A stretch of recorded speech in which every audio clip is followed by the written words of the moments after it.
Going once, going twice, sold! You're listening to The Property Pod, an accessible and easy way to get into or help understand the goings-on of the property market. Join Aaron, John and Pat as they discuss all things real estate, most likely get sidetracked, and then try and rein it all back in as they present The Property Pod.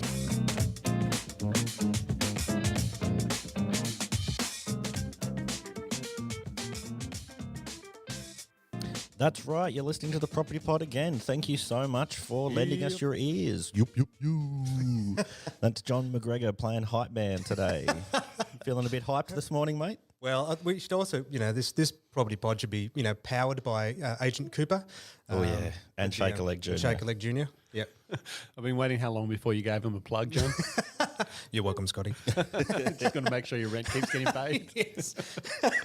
It's damn good coffee, though. It's so nice having nice coffee out this end of the world. When the coffee shop first opened next door, it was sort of just coincided at the same time I was tracking my expenses, and it was almost frightening. There were, I suppose the previous year almost nothing on coffee. The following year, like $1,200, and I went, "Oh my god, that's." I feel pretty confident my office pays a full wage for somebody each year. Worth it. Alrighty, so John's pretty hyped up on coffee at the moment. How are you feeling, Paddy? I'm feeling pretty good, ready to get into another week.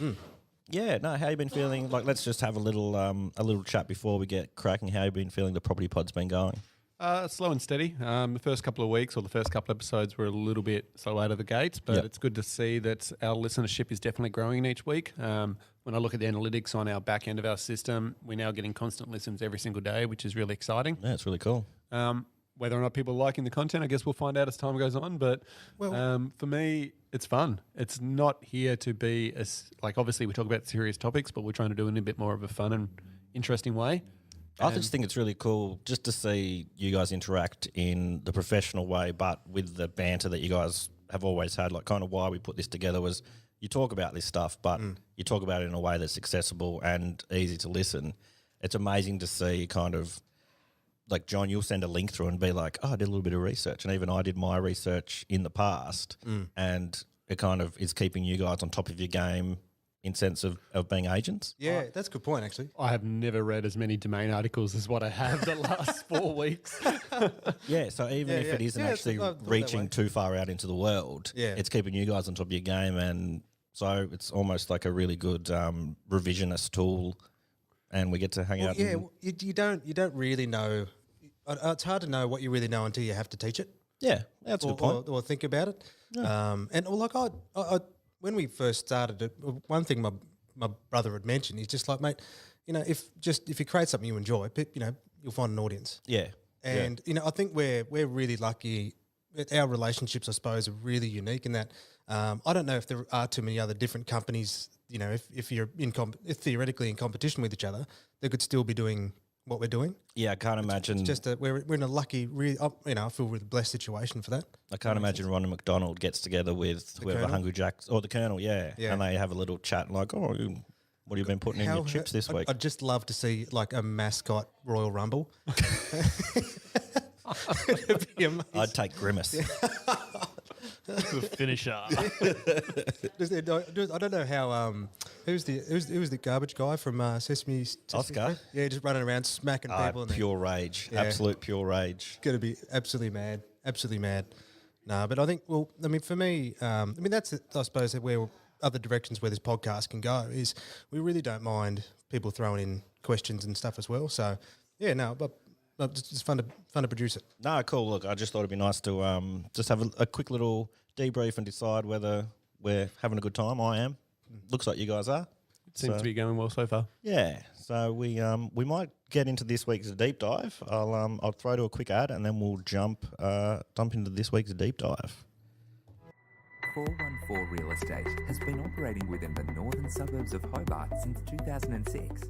With their innovative approach to marketing and managing your property, they have all your property needs covered. Find out more by visiting them today at 414.com.au. Alrighty, let's deep dive into this week's topic. So this week we are planning to talk about selling a tenanted property. So I have lots of fun going into tenanted properties and taking photos, meeting lots of lovely tenants. Obviously, you guys have the responsibility of looking after the tenants and the vendors of the houses. How do you go about doing it? Well, if I could throw back a question, sorry, mate. I'd be interested to know what your experience is like when you're taking photos in an owner-occupied property versus a tenant's property. Have you noticed any difference? There's definitely challenges on both sides. I can probably pick one straight away. With an owner, they're happy for you to be there, but with tenant, it feels more like you're invading their personal space. Yeah. Indeed, yeah. fair. So it's just that balancing act to make sure they feel comfortable. And look, it's funny. There's some tenants that are absolutely amazing. Me and Pat have been to a few places where the guy ended up giving Pat some Pokemon cards and he helped move everything that was around his really cool. house. And Yeah. like he knew that Pat's son was interested in Pokemon. So there's times when you go in and you'll spend time with them and they'll make amazing coffees. They'll look after you. And then there's other times where, you're invading, or not invading their space, but That's what it can feel like. that's what it can feel like. And then, if you're an owner occupier and you're trying to sell, it can obviously be very different in the sense that they want it to be presented as schmick as possible and as beautiful and are happy to do anything to assist in that sale. So, I guess it's just a balancing act. And that's part of, I guess, what you guys do and what I do. Interacting with yourself. I want to throw it back probably a question earlier than that. And it's probably the different experiences you have is probably more so how the agent explains to the tenant that the house is going up for sale. 1,000%. So I think for me, to give you some context or some example, if I listed a property that is tenanted, I'll make sure the owners are aware that I'm going to give the tenants a call, try to catch up with in person to sit down and talk to them about it. If that's not possible, I'll give them a call. But I want to make sure the tenants feel like they're actually involved in the sale process as well and make them feel like they have a voice and they have a say in what happens. So straight off the bat, we'll explain to them, look, how do you feel about getting photos? Are you okay with that? And if they give us consent, obviously we organise you. Yep. We try to work around their timeframes as well. So I'm always, when I'm having that first initial conversation with them, I'm explaining to them their legal rights, which I'm sure John's going to touch on shortly. But I go further and say, look, this is what we can do. However, we don't want to work that way. We want to take that extra step. And are there certain days that are better for you than others? What are they? So that I can make a note in my system and I can try to schedule appointments around what works for you rather than me telling you this is what's going to happen. Yeah. And I think that can be the real difference between tenants being a little bit more open and accepting when you get there versus... It's all that groundwork for sure. Through the whole process, I guess. I'm just one part of the cog in the machine of getting it out there. I guess let's keep resetting this all the way back. Let's just What have we started at the end? it's kind of, we've done a memento and we're going backwards. But all right, I've got a house, I've got a tenant in it and I want to sell it. What do I do? I'm thinking about talking to one of you two guys as an agent. What do I need to do? So, as you know, ours is a family business, but so my mum always said when it comes to tenancies and this industry is always fall back on legislation first. That's our black and white. And I frame that purposefully because both when we're educating the tenants and the owners, it's really important for them to understand what we can and cannot do. Because obviously in the event that an owner's has an expectation of our job and what we're intending to do, we are controlled in what we can do by the constraints of the Act, which I think is really important for both parties to understand. Yep.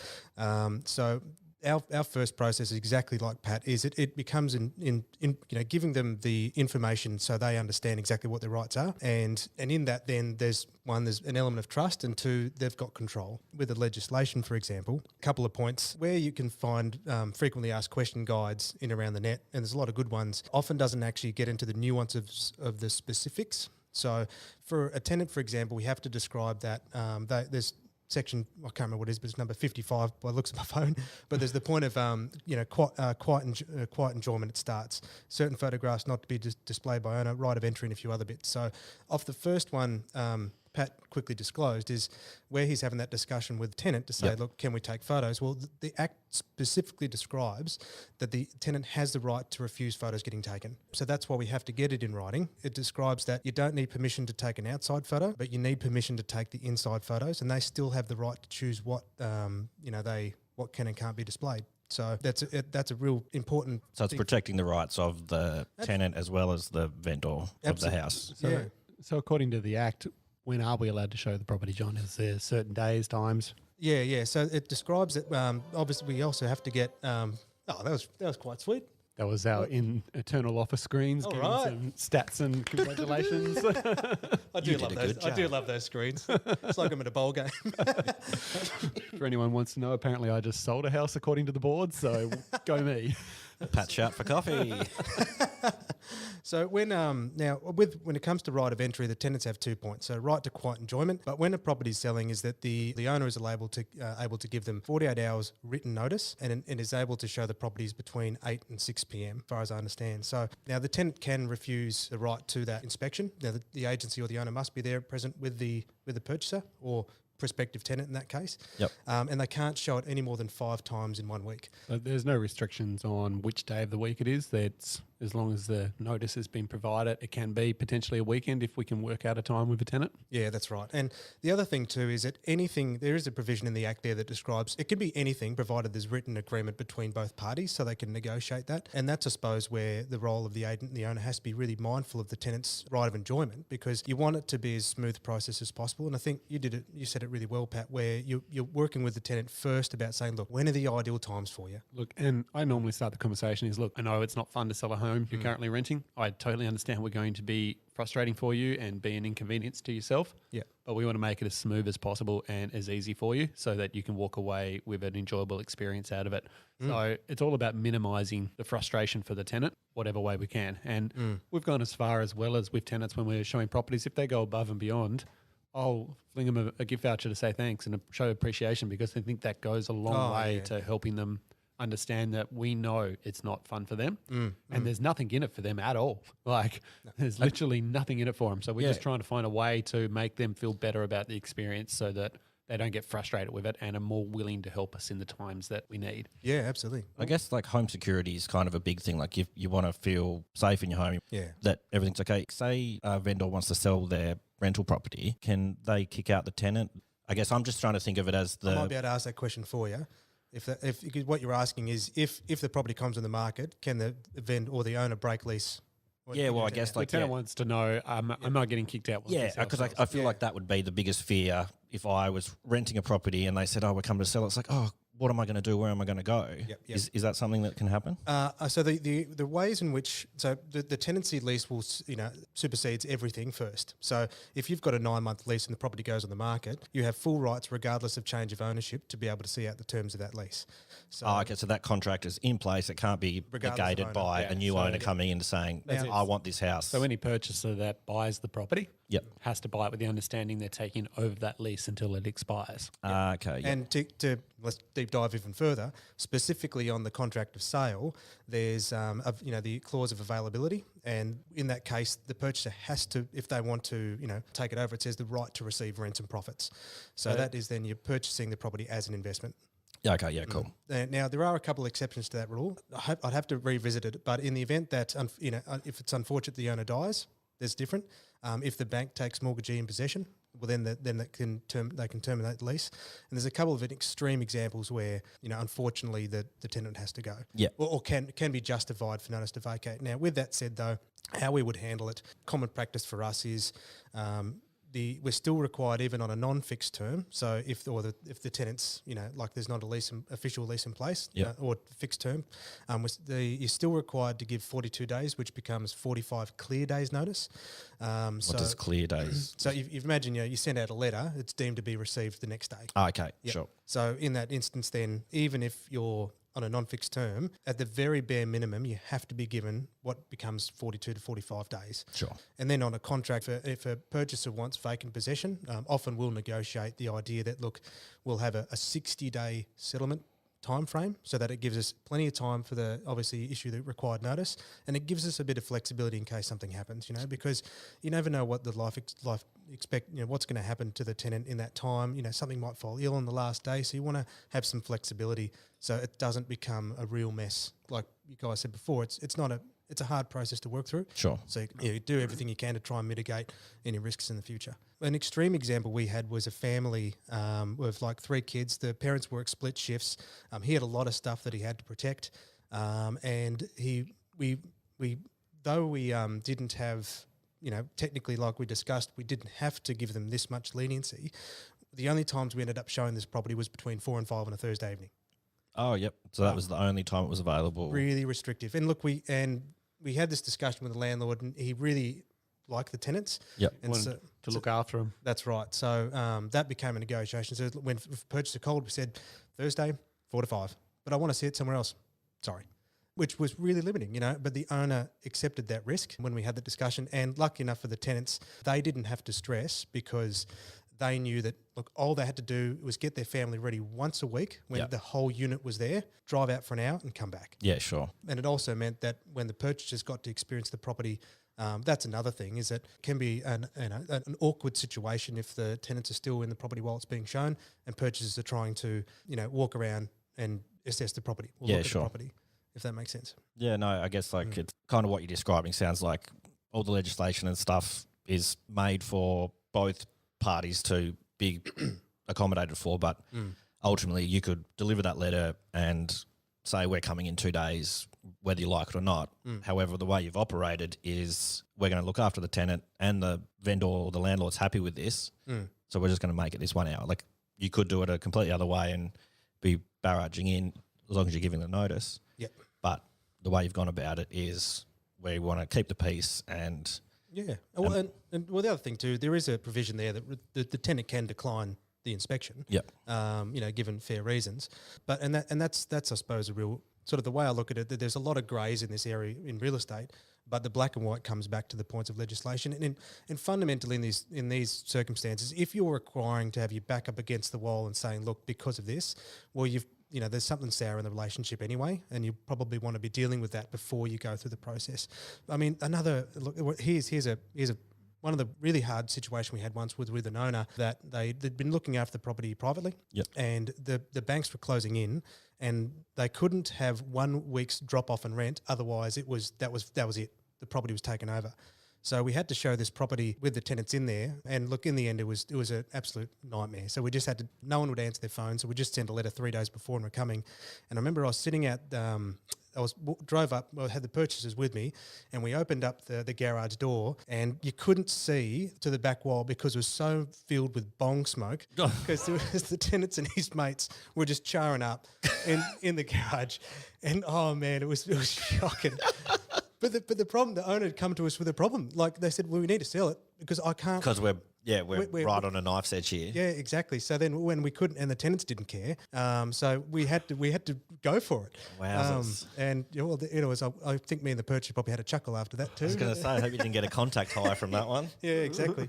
But unfortunately, there's some extreme. There are some really amazing experiences because 99 times out of 100, everyone just wants it to go smooth as possible. Of course, yeah. But every now and again, there are some hard, things that we have to go through that, that are unfortunate for a lot of owners and tenants. But that's our job to navigate through it. All right. So key takeaways, just as we finish up on this one, is basically the key to selling a rental property is to make sure you build rapport with the tenant pretty quickly. You agree? Yep, 100%. Any tenant doesn't need to stress about potentially being kicked out of a property when it sells. Nope. They have the right to stay in their property until the end of their lease. And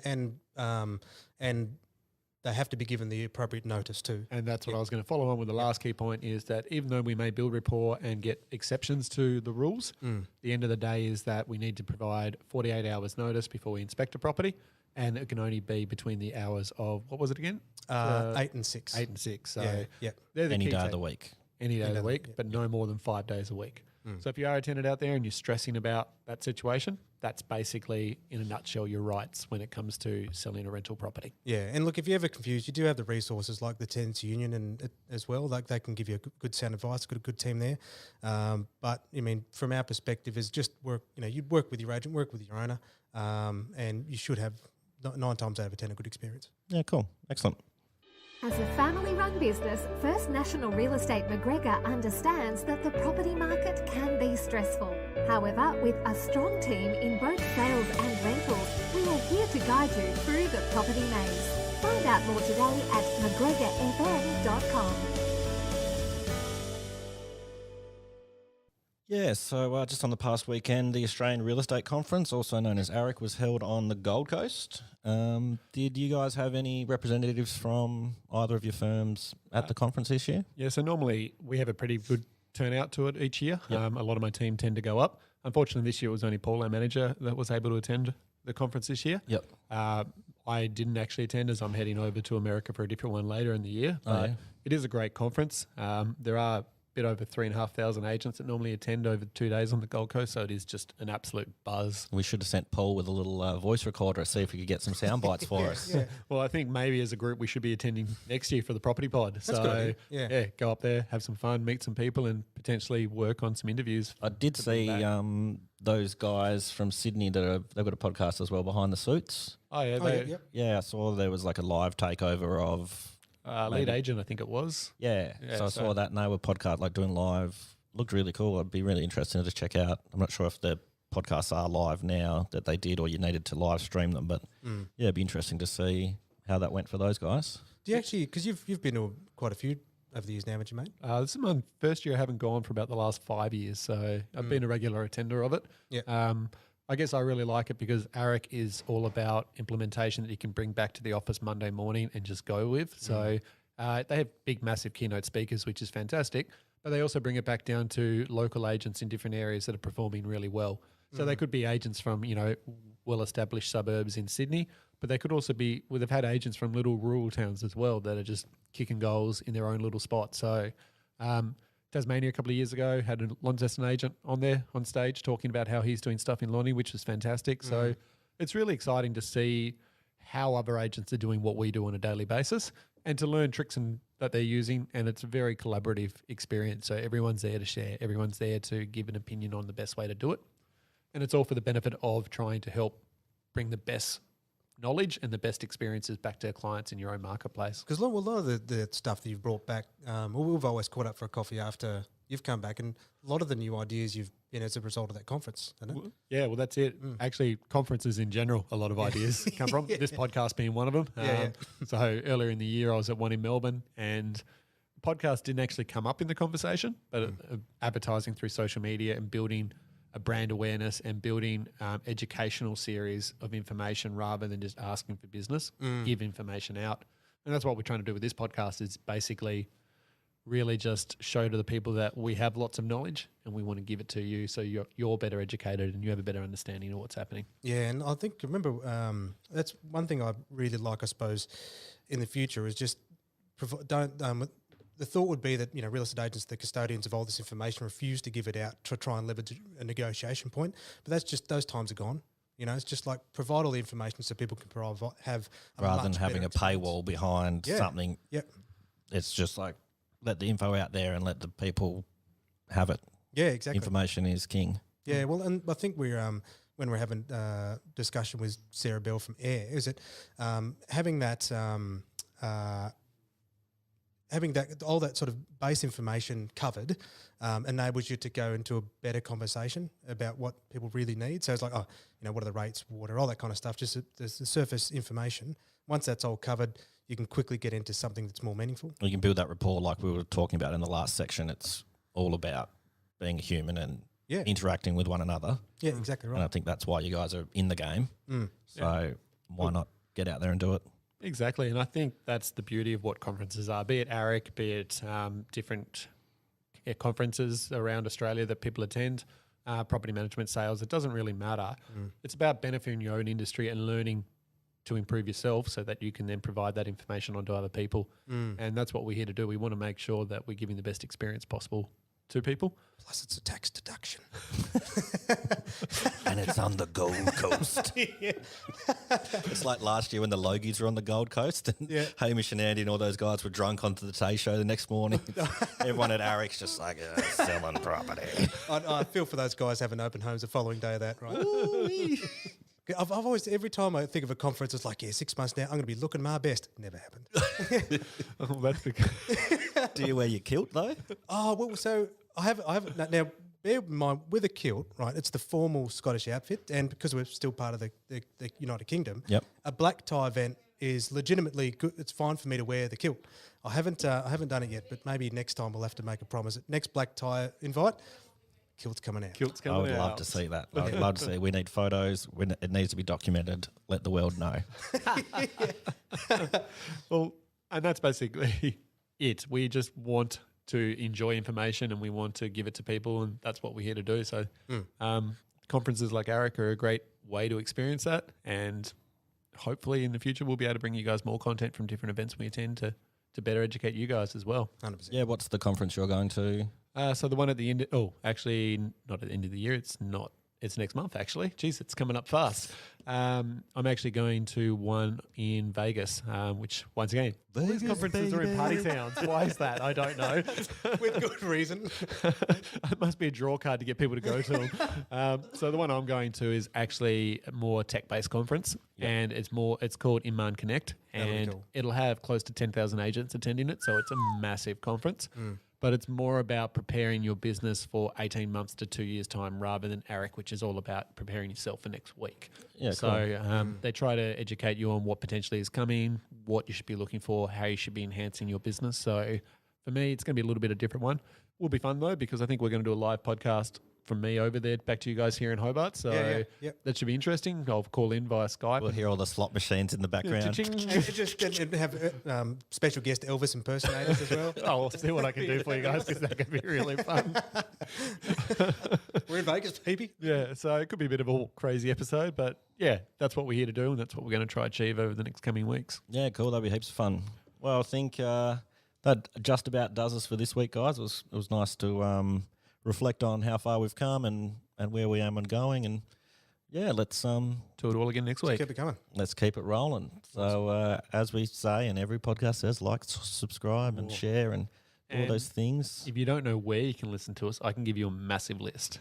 Hit us, Pat. Give me Every single one. every single one. Rightio. We are now on Apple Podcasts, Google Podcast, Overcast, never heard of that one, but anyway. We're on it. Stitcher, Spotify, Pocket Cast, Castro, Radio Public, TuneIn, and Castbox. So if you cannot find us, you are not looking hard enough.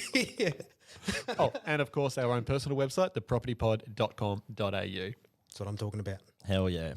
Excellent. Well, thank you, guys. We'll see you. Well, we won't see you all next week, but we'll talk to you all next week. All the best. All the best. See ya.